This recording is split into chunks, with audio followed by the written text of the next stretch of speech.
নমস্কার, আমি মৌমিতা।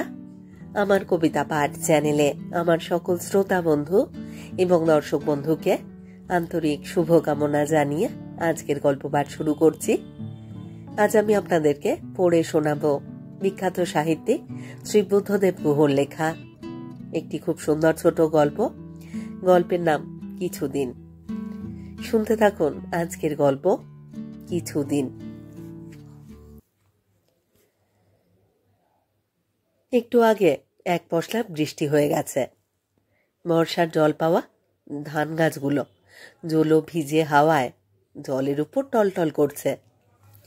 জল ভেজা ধান ক্ষেত পেরিয়ে দূরের বাঁশঝাড়ের আর নানা রকম ফলের গাছের জটলার উপর দিয়ে ঝাঁকি মেরে মেরে এক ঝাঁক পায়রা উড়ে বেড়াচ্ছে। লালগোলা প্যাসেঞ্জার দুপাশের জলে তার বাদামি শরীরের ছায়া ফেলে ছুটে চলেছে রানাঘাটের দিকে। জানালার পাশে বসে রিজুর অনেক কিছু ভাবতে ভালো লাগছে।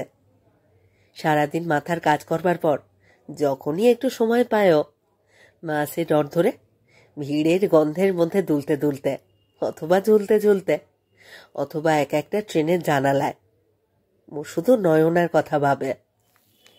তার শীতের রোদের মতো নরম পেলব ত্বকের কথা, তার ঠোঁটের দারুণ মিষ্টি বুনো বুনো গন্ধের কথা। তার কথা ভাবতে ভাবতে রিজুর মন শান্তিতে ভরে আসে। যখন নয়নার কথা ভাবেও তখন ওর চারদিকে সব গোলমাল, সব চিৎকার, সব কিছু ভুলে গিয়ে নিজেকে ও নিজের ভাবনার পশমের মধ্যে লুকিয়ে নিয়ে কি বলি তার কথাই ভাবতে চায়। শুধুই যার জন্যেও বেঁচে আছে, যার জন্যে ওর শরীর ও মনকে প্রতি মুহূর্ত এক দারুণ আনন্দের জানালার দিকে প্রতিনিয়ত ঠেলে দিচ্ছে।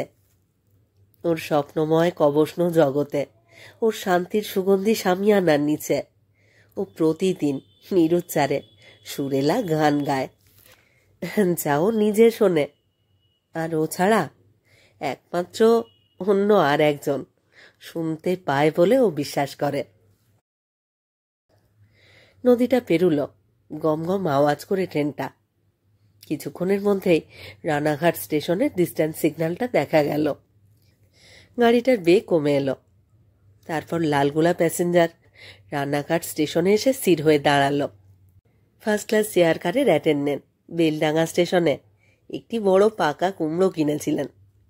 কুমড়োটার গায়ে একবার সস্নেহ হাত বুলিয়ে প্যাসেঞ্জারদের দিকে চেয়ে বললেন, কেউ চা খাবেন স্যার? চায়ের টেস্টটা পেয়েছিল রিজুর। ও চায়ের অর্ডার দিল। রেলওয়ে ক্যাটারিংয়ের বেয়ারা এসে পরপর চা দিয়ে গেল। চাটা বেশ আরাম করে খেলো রিজু। চা খেতে খেতে রিজুর গতকালের কথা মনে পড়ে গেল। কাল নয়না কেমন সুন্দর ভঙ্গিতে শাড়িটা বুকের উপর ফেলে বাঁকা হয়ে বসেছিল রিজুর সামনে। ও কেমন চা ঢালতে ঢালতে সুবিনের মুখের দিকে তাকাচ্ছিল।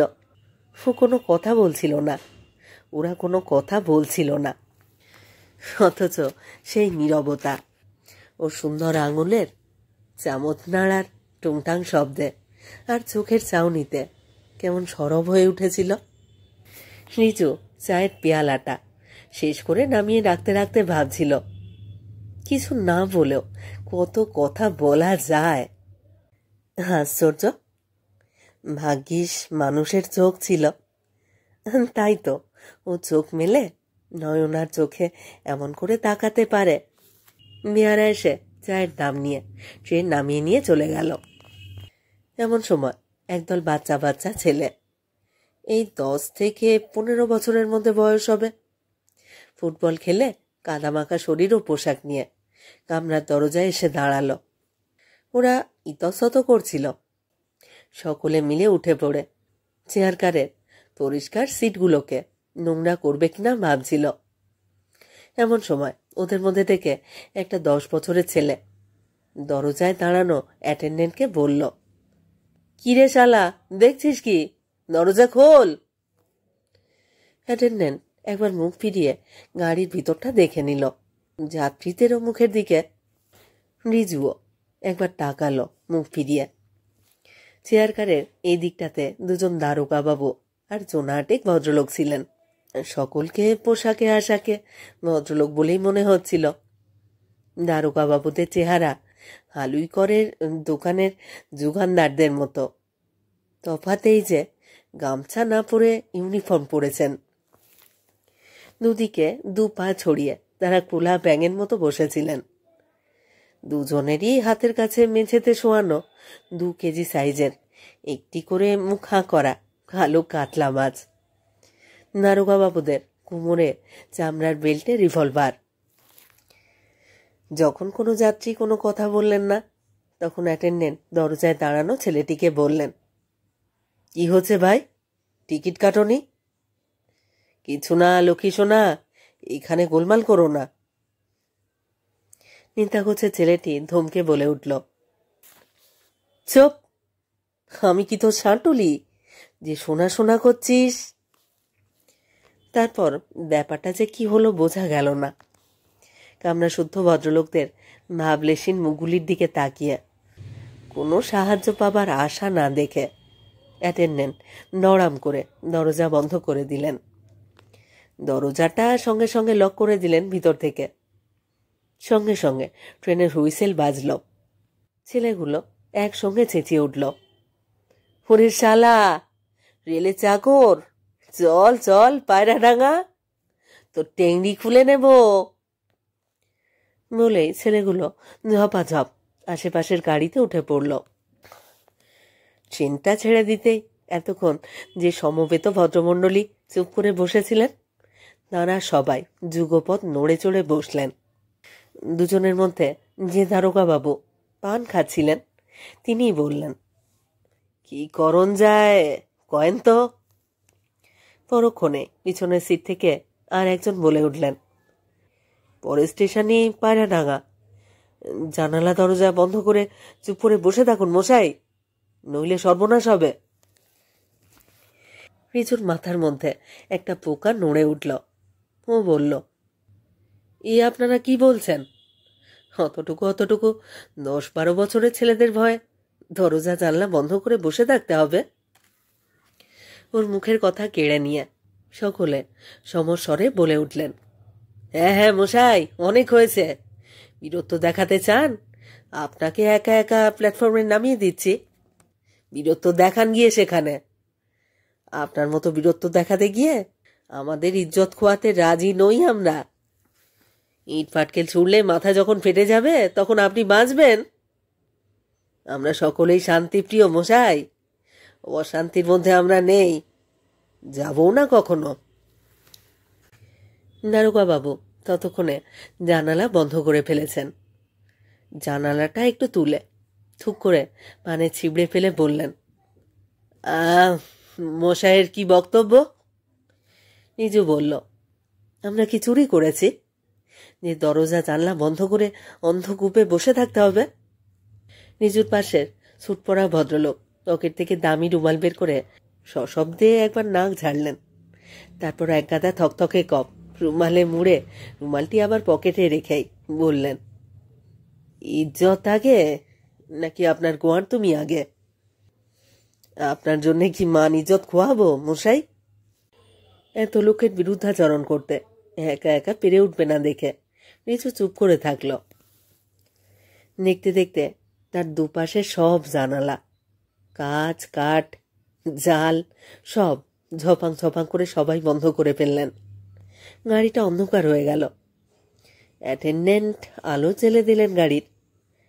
সম্মানিত ভদ্রলোকেরা গম্ভীর মুখে বসে খবরের কাগজের জ্বালাময়ী সম্পাদকীয় পড়তে লাগলেন। একজন হঠাৎ বললেন, এই দেশের আর কিছু হবে না? দ্বিতীয় দারোগা বাবু বললেন, তাড়াতাড়িতে ভালো সোনা মুখ পাওয়া গেল না কৃষ্ণনগরে, পাওয়া গেলে কাতলা মাছের মুড়ো দিয়ে ভালো ডাল খাওয়া যেত। দেখতে দেখতে ট্রেনটা পায়রাডাঙ্গা স্টেশনে এসে গেল। ট্রেনটা থামতে কতগুলো নিষ্পাপ কচি গলার স্বর শোনা গেল বাইরের প্ল্যাটফর্মে। একজন বলল, দেখ রে, শালারা সব ভয় পেয়ে জানালা কড়কড়ি আটকে বসে আছে। বলতেই ওনার সমস্বরে হো হো করে হাসতে লাগলো। কে যেন বলল, শালারা কুকুরের বাচ্চা রে। তারপর আর একজন বলল, মার মার শালাদের। এই কথা বলবার সঙ্গে সঙ্গে ওরা সকলে মজা পেয়ে গেল। বন্ধ দরজা জানালায় দমাদম কিল ঘুষি মারতে লাগলো। দু একটা ইটও পড়ল। গাড়ির মধ্যে ভদ্রলোকেরা সবাই দরজার বন্ধ লকের দিকে চেয়ে তাদের ইজ্জত এই যাত্রায় নির্বিঘ্নে রক্ষা পেল এটা জেনে নিশ্চিন্ত হয়ে খবরের কাগজ পড়তে লাগলেন অত্যন্ত মনোনিবেশ সহকারে। এমন সময় রিজুর মাথার সেই পোকাটা আবার নড়ে চড়ে উঠল। রিজু এক দৌড়ে উঠে গিয়ে দরজাটা খুলে ফেলল। দরজা খুলে দরজায় দাঁড়িয়ে থাকা ছেলেগুলোকে ধমক দিয়ে বলল, তোমরা কি করছো কি? ছেলেগুলো অত বড় গাড়ির রুদ্ধ দরজা জানলার মধ্যে দেখে একমাত্র রোগা পাতলা একজন লোককে ওরকম সাহসের সঙ্গে বেরিয়ে আসে দেখে ওদের উল্লাস থামিয়ে একটু থমকে দাঁড়ালো। পুরো ব্যাপারটাই ওরা প্রথমে শুধু মজা করবার জন্যই শুরু করেছিল রানাঘাট স্টেশনে, কিন্তু গাড়ি শুদ্ধ ধেড়েগুলো যে এমন কেঁচুর মতো খুঁকড়ে যাবে তা ওরা ভাবতেও পারেনি। এটা দেখে ওদের মজাটা অনেকক্ষণ বেড়ে গিয়েছিল। রিজুকে দেখে ওদের সম্মান করতে ইচ্ছে হলো প্রথমে, কিন্তু পরক্ষণে ওরা বুঝতে পারল যে ওকে সম্মান করবার মানে নিজেদেরকে অপমান করা। তাছাড়া ওদের মজার নাটকটা যখন প্রায় জমে উঠেছিল তখন কেউ তাতে বিঘ্ন ঘটাক ওরা চায়নি। একজন চেঁচিয়ে উঠল, ওরে শালা, এ তো দেখি বাঘের বাচ্চা। আর একজন টিপ্পনি কাটল, কুকুরের বাচ্চার দলে বাঘের বাচ্চা। রিজু বলল, তোমাদের হয়েছে কি? তোমাদের মাথা খারাপ হয়ে গেছে?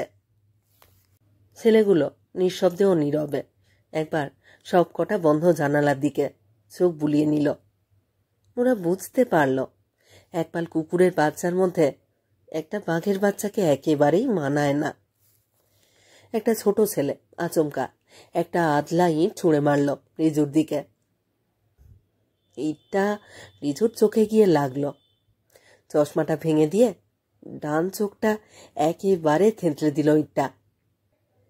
রিজু চিৎকার করে উঠে চোখ দুহাত দিয়ে চাপা দিয়ে প্ল্যাটফর্মের উপরে পড়ে গেল। মা চোখটা খুলে দেখল ওর ডান চোখের রক্তমাখা থেঁতলানো মণিতে ওর ডান হাতের আঁজলা ভরে গেছে। রিজু পড়ে যেতেই পান খাওয়া দারোগা বাবু দৌড়ে এসে দরজাটা ভিতর থেকে লক করে দিলেন। ছেলেগুলো সবাই ওদের হারানো মজা ফিরে পেয়ে অন্ধ রিজুর উপরে ঝাঁপিয়ে পড়ল। এক গাড়ি কুকুরের বাচ্চার সামনে ওরা মনের আনন্দে একটা দলভ্রষ্ট বাঘের বাচ্চাকে পেয়ে হাতের সুখ পায়ের সুখ ওদের অপ্রতিহত ইচ্ছের সুখ করে নিতে লাগলো। কতক্ষণ ওকে মাটিতে ফেলে ছেলেগুলো সমানে মারতে লাগলো তার রিজুর মনে নেই। রিজু ওর ঘোরের মধ্যেই শুনতে পেল হুইসেল বাজিয়ে রুদ্ধ জানালার ইজ্জতদার গাড়িটা ধীরে ধীরে ওর সব সহযাত্রীর কালো কফের মতো সম্মান নিয়ে প্ল্যাটফর্মটা ছেড়ে চলে গেল। জ্বরের মধ্যে বিড়বিড় করে রিজু বলল, নয়না, নয়না, আমার মানুষের চোখ এরা উপড়ে নিয়েছে। এই রক্তাক্ত কুটুরে আমি একটি বাঘের চোখ বসিয়ে নেব। কিছুদিন আমার মানুষের চোখ, ভালোবাসার চোখ বিশ্রাম নিক। এখন বাঘের চোখের দিন, এখন বাঘের চোখের দিন কিছুদিন।